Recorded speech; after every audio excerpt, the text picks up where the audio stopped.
There seems to be a mild backlash against this movie, but for me it was neither boring nor a waste of time and certainly no fake news. I think it's actually quite fantastic. What will happen if we don't publish?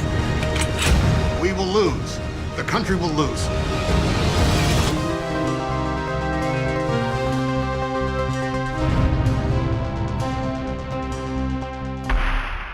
Servus Freunde, my name is Jimmy Cage and The Post is the newest film by the great Steven Spielberg.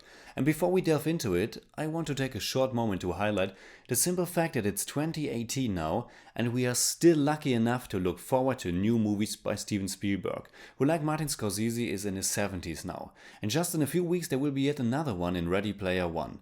But with this being said, don't think that I just blindly love everything the man puts out.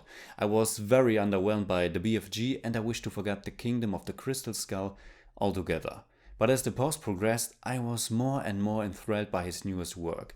The film was written by Liz Hannah and Josh Singer, who received an Academy Award for his co-written screenplay for Spotlight, another fascinating true newspaper story. The Post stars Meryl Streep and Tom Hanks. It is set in the 1970s and it shines a light on the so-called Pentagon Papers, which was a study that exposed all kinds of lies of the government regarding the Vietnam War, including the insight that it was long considered to be unwinnable. The New York Times was the first newspaper to break the story, which further publication was then stopped by a court injunction initiated by the Nixon administration. Spielberg's film chronicles all these events and focuses on the role the Washington Post played in all of this when they continued against legal advice to publish further details of the Pentagon Papers. As someone who's not American, I really didn't have much knowledge about the whole affair going into the movie, but what I knew was that this movie is so timely and important right now that it's easy to devalue it as a nostalgic propaganda piece about the freedom of the press and a direct allegory of the current Trump administration. But I think that the movie has A, every right to voice criticism about the current situation and is welcome to, because it's simply horrible, and B, it's much more than that and told in such a tight and Spielbergian masterclass way of filmmaking that it's thrilling and fascinating to the end. It's also not just a look back at the glory days of the newspaper business, but a very elaborated and greatly structured account of how difficult it is to reveal the truth and what the implications and consequences might be. It's not as easy as just publish something and there it is. The Post isn't simply about the fight between the free press and the government that tries to suppress an ugly truth. There are many other factors playing in, and the film cleverly combines the attempt to publish those papers with the Washington Post's recent struggles. It has to compete on the market, it strives for quality, it has a new and unexperienced owner in Katharine Graham, who took over after her husband's suicide, and it also has to deal with the new investors since it just went from a family business to a public one. A leak as big as the Pentagon Papers was unheard about, and the movie succeeds in addressing the common practice at that time, being on very friendly terms with political figures. They are on a big turning point and begin to realize their importance as a controlling instrument of the government.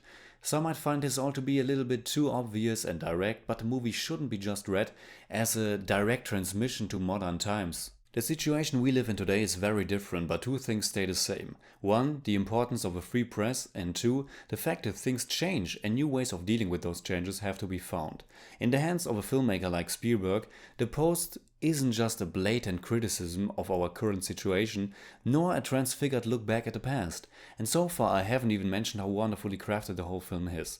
From the smoke-filled rooms to the actual printing of the finished newspapers, and the whole infrastructure that comes with it. The Post is so rich with our journalism flavor that it's just wonderful to witness this machine in motion. From the young newspaper interns who are sent to war like foot soldiers, to the dedicated editors who live for their work.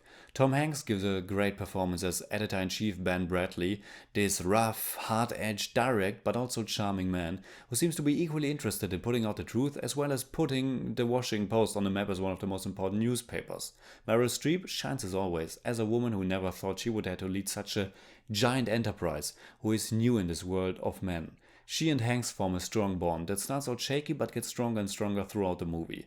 And while this is a political thriller in the vein of this genre's go-to classic, All the President's Men, it gets also very emotional and touching to the point where I almost cried tears of joy because of the sheer power of the underdog who embraces the good fight. There are also a lot of little cinematic wonders, short shots that are simply beautiful. Like the moment when Bradley and his colleagues rush to a newsstand to get their hands on the first issues of the New York Times to see what their big story is all about.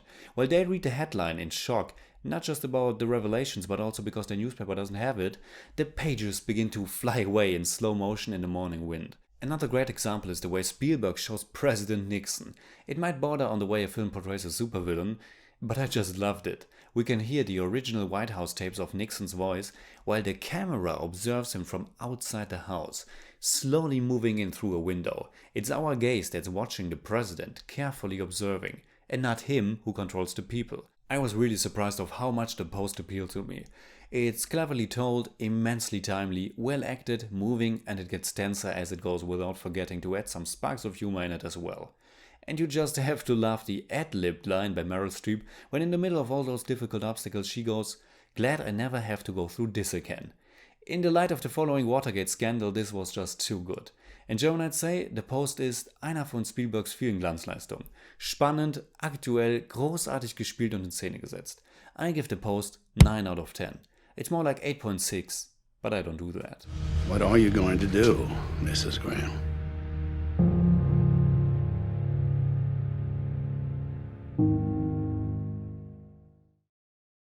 Alright, that's it like always. Comment below and let me know what you think about The Post. And also let me know what's your favorite movie by Steven Spielberg. You can hit me up on Twitter, Facebook and Instagram simply at TheJimmyCage. And if you enjoyed this video, please give me a thumbs up, share, subscribe, whatever you like. And make sure you hit that bell for all I have to tell.